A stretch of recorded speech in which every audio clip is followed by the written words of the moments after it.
되게 굽이치는 골목길이 딱 등장하잖아요. 네. 근데 그 굽이치는 골목길이 마치 극중 내내 강조되는 춘삼네 가족의 어찌 보면 되게 우여곡절이 많은 도중에 이제 큰딸이 죽기도 하고 야. 그다음에 다치기도 하고 아버지는 그래서 그런 굽이치는 골목길 자체가 춘삼네 가족의 어떠한 삶의 형태를 나타낸다는 생각이 들었는데요.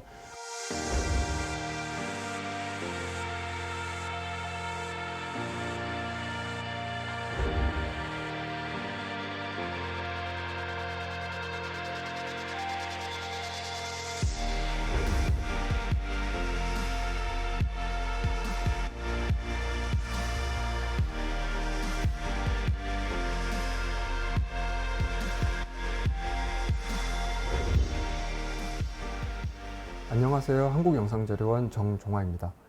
오늘은 한국 고전영화를 더 특별하게 살펴보는 시간을 마련했습니다. 저 같은 영화 연구자는 영화라는 텍스트를 감독의 미학적 작업 혹은 상업적인 장르 영화의 문법 같은 기준으로 바라보는데요. 사실 영화는, 극영화는 재현의 산물이긴 하지만 만들어진 당시의 시대상이 오롯이 반영되었다라고 하는 기록의 가치로도 생각해 볼 수 있습니다. 기록성이라는 것은 한국 영화를 이해하는 또 다른 중요한 요소가 될 수 있다고 생각합니다. 그래서 오늘은 한국 영화를 공간의 관점에서 분석해 보려고 합니다. 도시공학 연구자 김영준 선생님을 모시고 영화 마부에 대해서 이야기를 나눠보도록 하겠습니다. 선생님, 먼저 인사 부탁드립니다.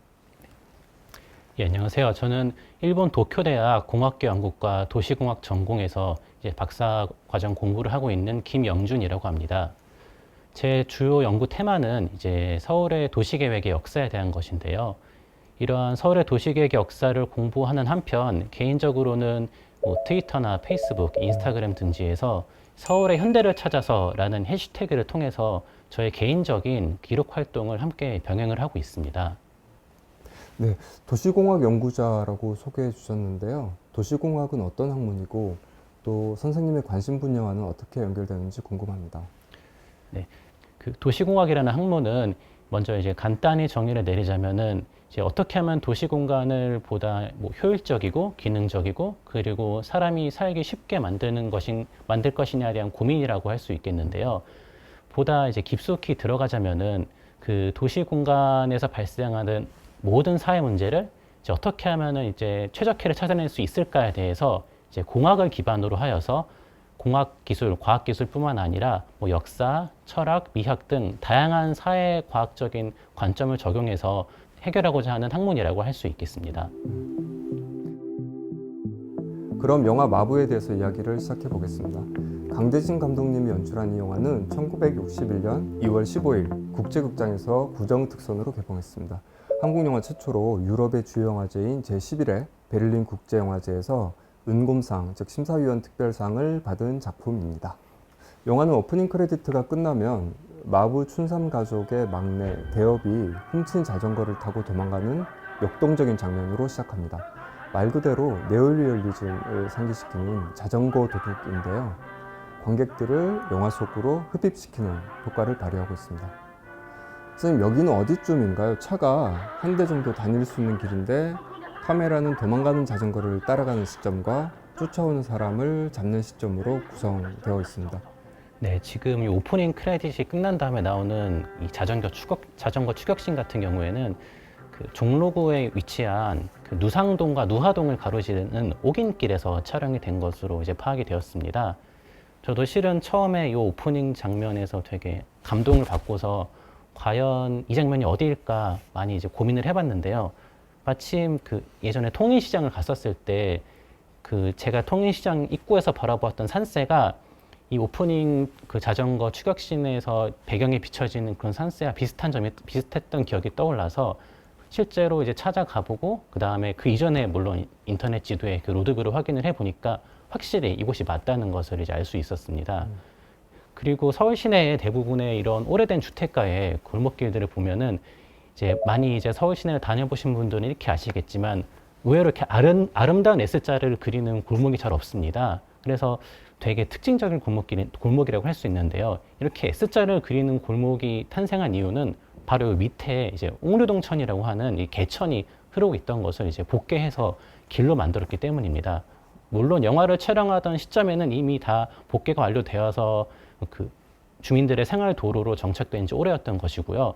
그리고 하천을 복개한 길이다 보니까는 자연스럽게 폭이 기존의 자연 발생적인 조선시대부터 내려오는 골목길보다 넓을 수밖에 없었기 때문에 이렇게 자전거가 여유롭게 빠져나가고 아마도 촬영 당시에는 뒤에 뭐 자동차 아니면은 어떤 이제 운송수단을 가지고 쫓아갔겠죠. 그래서 이렇게 자연스러운 씬이 나올 수 있었던 것이 이러한 오긴길이 있었기 때문에 가능했던 것이 아닌가 생각이 됩니다.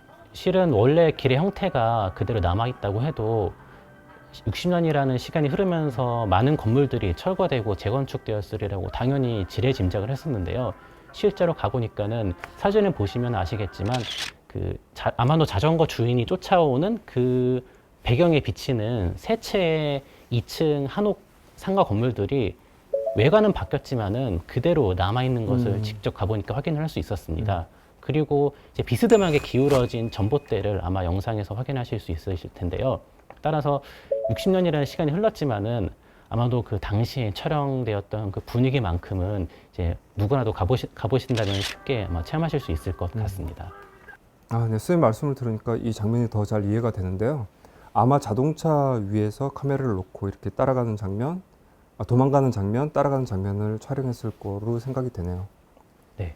대업이 자전거를 타고 질주하는 장면을 이제 카메라가 쫓아가는데요. 그 뒤에 보시면은 그 야트막한 한옥들 너머로 무언가 이쁜 지붕과 그다음에 원형창 그리고 뭔가 벽돌조로 지어진 것 같은 2층의 양옥이 눈에 띕니다. 바로 지금도 이제 서울특별시 문화재로서 남아있는 이제 박노수 가옥인데요.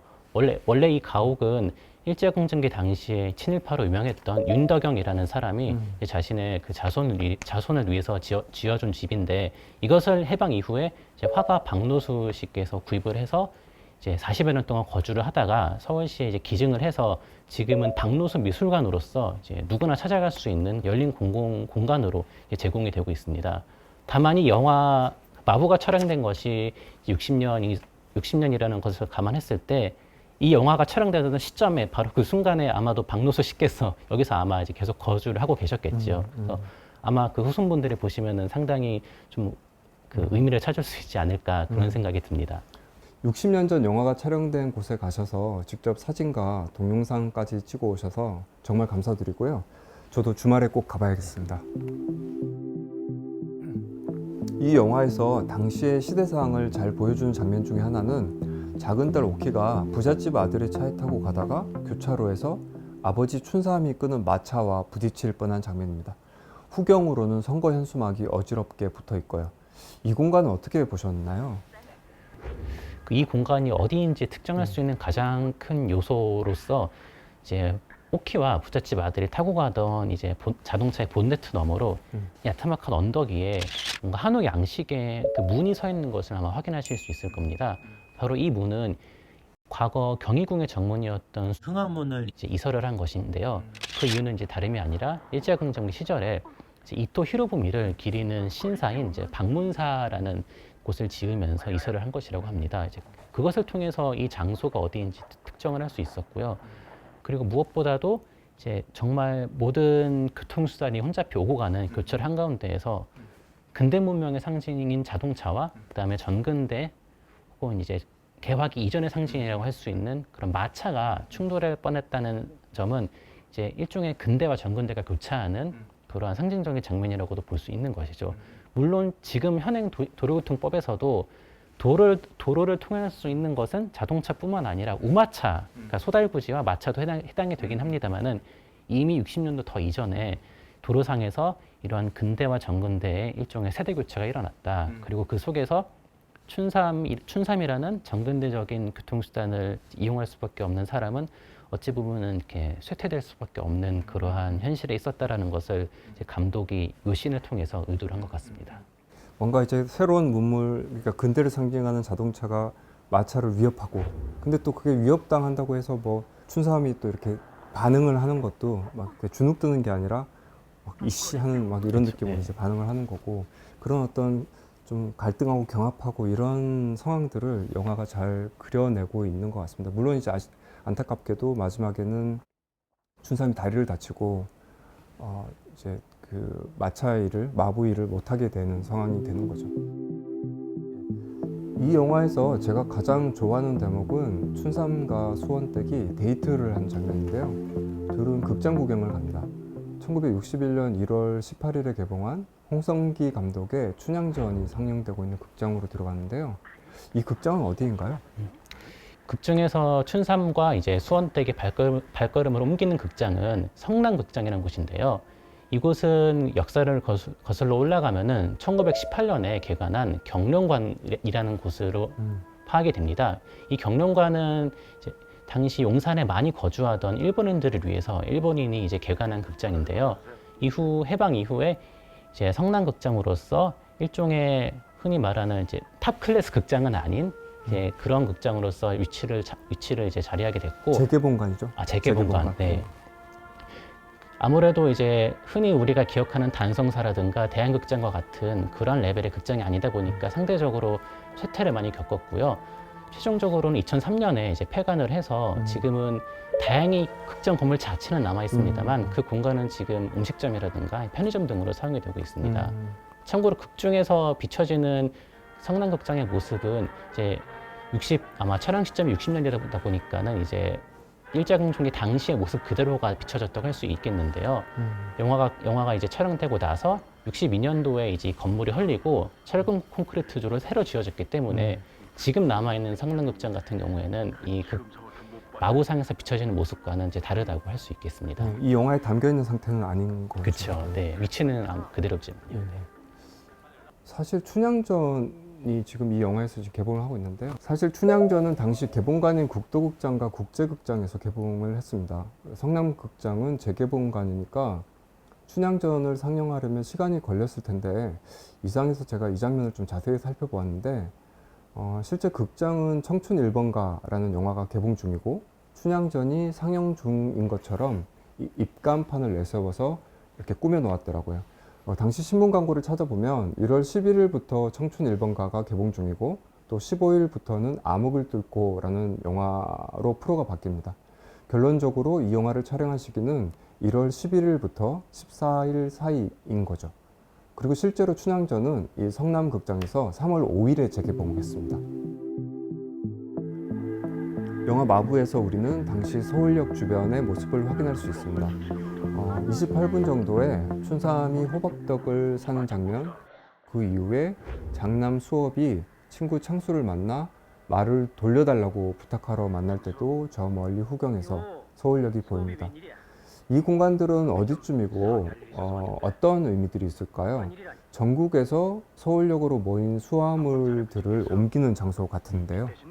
네, 말씀대로 전국에서 당시에는 이제 지금처럼 고속도로도 없었고 그다음에 자동차 보급이 더뎠기 때문에 트럭보다는 기차를 통해서 서울역으로 전국 각지에 화물들이 모였습니다. 따라서 서울 시내에서 이제 춘삼과 같이 마차를 이용하거나 아니면 창수처럼 이제 3륜차를 이용해서 이제 소화물 운송을 하던 업자들은 자연스럽게 서울역으로 모여들 수밖에 없었던 것이죠. 이 위치는 지금의 서울 서부역, 우리가 이제 공항철도를 타려고 서울역을 방문하게 될 때 들리는 바로 그곳의 살짝 북쪽인데요. 해당 부지는 이제 서울역에서 철도 소화물 취급이 폐지된 지금도 이제 코레일 로지스라는 이제 한국철도공사의 이제 수송 담당하는 자회사의 사옥으로서 활용이 되고 있습니다. 그리고 또 하나 주목할 만한 점은 영화상에서는 직접적으로 언급이 되지 않지만은 서울역의 이 화물 취급소 바로 북쪽에 지금은 그곳이 서소문 역사문화공원으로 바뀌긴 했습니다만 1975년까지 이제 서울의 수산시장이 바로 그곳에 있었습니다. 지금은 이제 전부 다 노량진으로 옮겨갔죠. 근데 마부를 촬영했던 당시만 해도 이제 그 자리에서 오랫동안 수산시장이 이제 운영을 해오고 있었기 때문에 아마도 이제 극중에서 영화상에는 드러나지 않지만은 춘삼과 같은 이제 수많은 마부들이 이제 서울역 수화물 취급소와 그다음에 수산시장 사이를 아마 바쁘게 오가지 않았을까, 그렇게 당시 서울의 도시적인 삶을 추정해 볼 수 있겠습니다.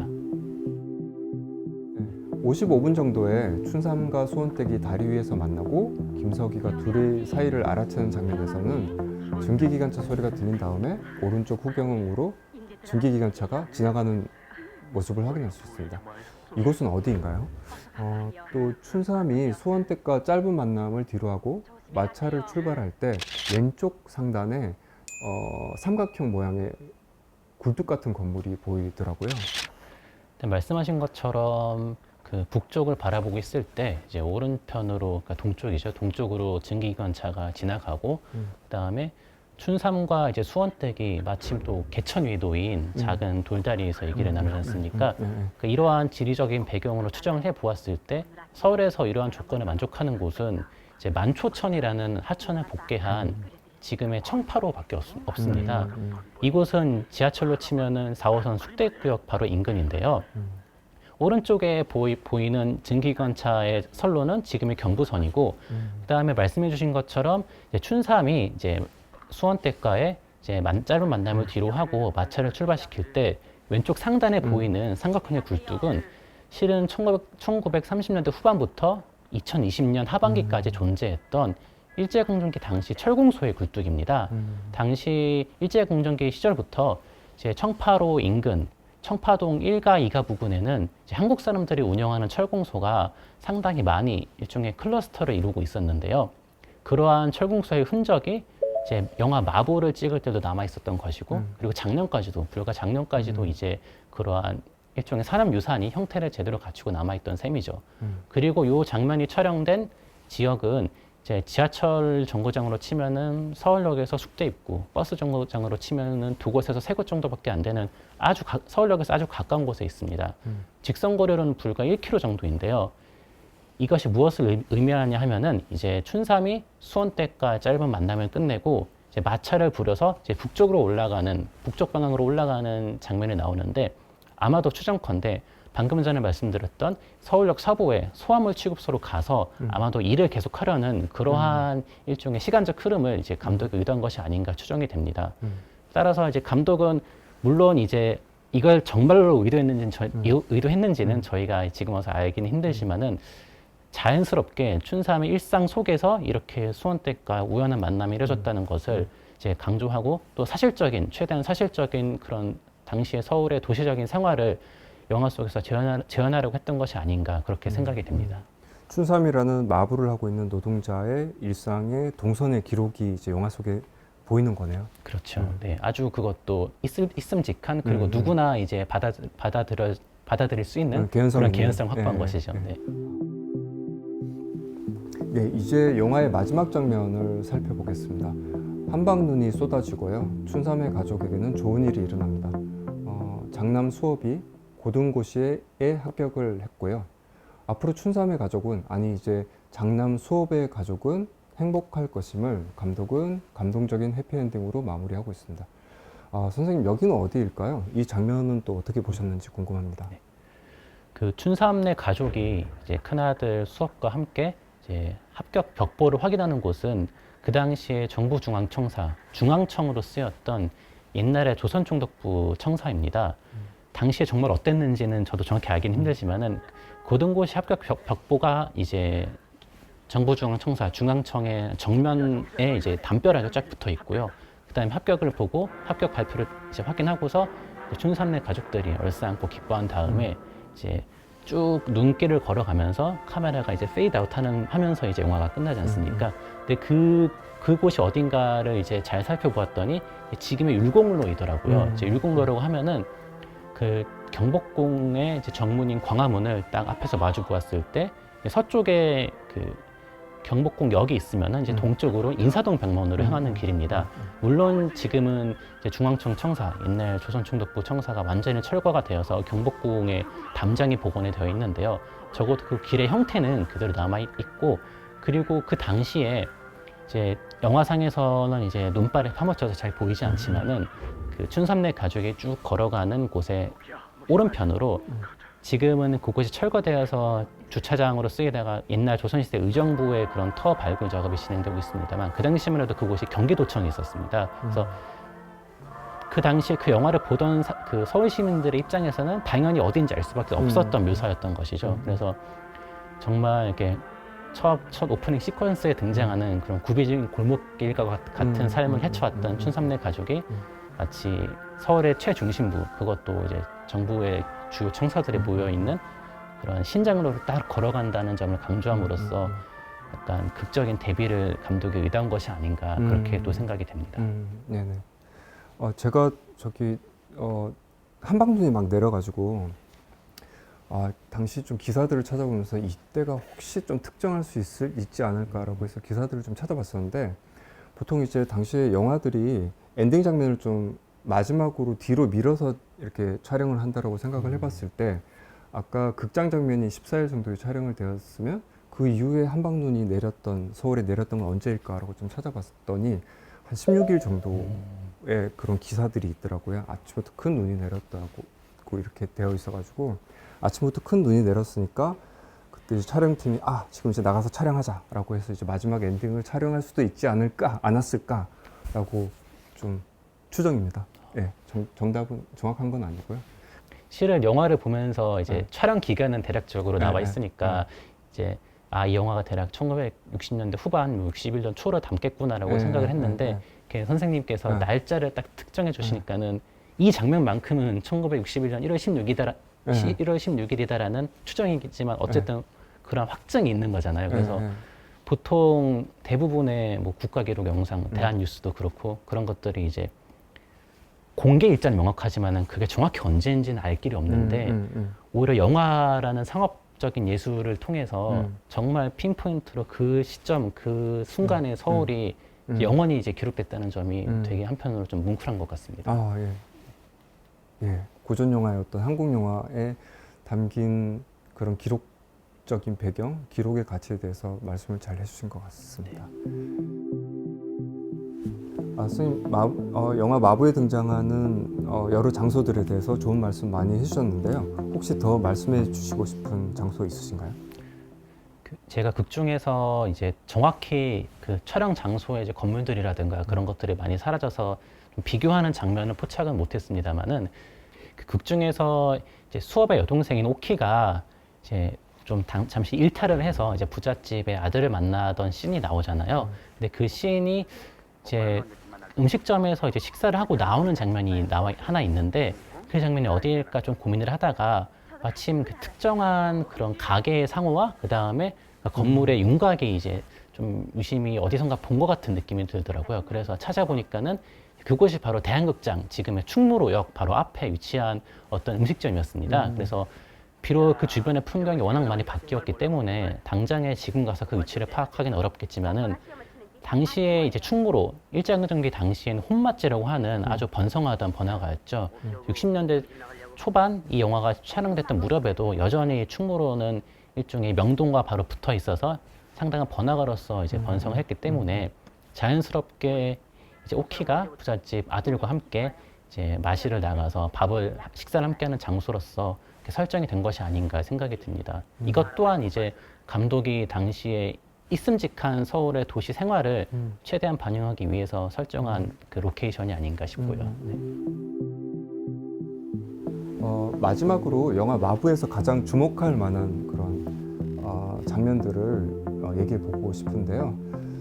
저는 이 영화에서 가장 인상적이었던 부분은 마차와 자동차가 마주치는 3번의 장면으로 서민들에게 잔존한 전근대와 자본가의 근대가 갈등하는 모습을 세련되게 설명하는 것이었습니다. 4분 정도의 러닝타임으로 4분 정도의 춘삼을 위시로 마부들이 사선으로 언덕을 오르고요. 또 군용 지프차들이 지나가는 장면이 나옵니다. 또 앞서 얘기한 26분경에 춘삼의 마차와 작은 딸이 탄 지프차가 부딪힐 뻔한 교차로 장면이 있고요. 또 마지막으로 1시간 22분 정도에 춘삼이 마주집에 말을 반납하러 가는 장면에서 가마니를 가득 실은 화물 트럭이 마부들을 휙 앞질러 가는 그런 장면이 등장을 합니다. 선생님은 이 영화에서 가장 인상적으로 본 장면을 소개해 준다면 어떤 것일까요? 가장 인상적인 장면을 꼽으라면은 역시 아무래도 오프닝 장면을 꼽고 싶습니다.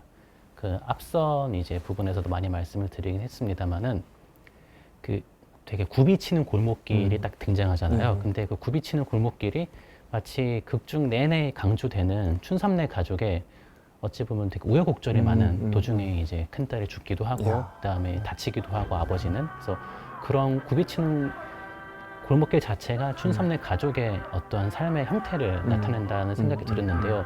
그런 굽이치는 길을 막상 근대의 교통수단이라고 할 수 있는 자전거가 아주 빠른 속도로 가로지른다는 점에서 이렇게 어찌 보면 전근대와 근대의 경계에 놓인 춘삼래 가족의 이런 역경 혹은 굽이치는 이런 삶의 궤적을 실은 무시할 수 없는 속도의 근대가, 그러니까 자전거로 형성된 근대죠. 그러한 근대가 관통하고 있는 것은 아닌가. 그러니까 그것을 아마 감독이 은연중에 의도하지 않았나라는 생각이 들었고요.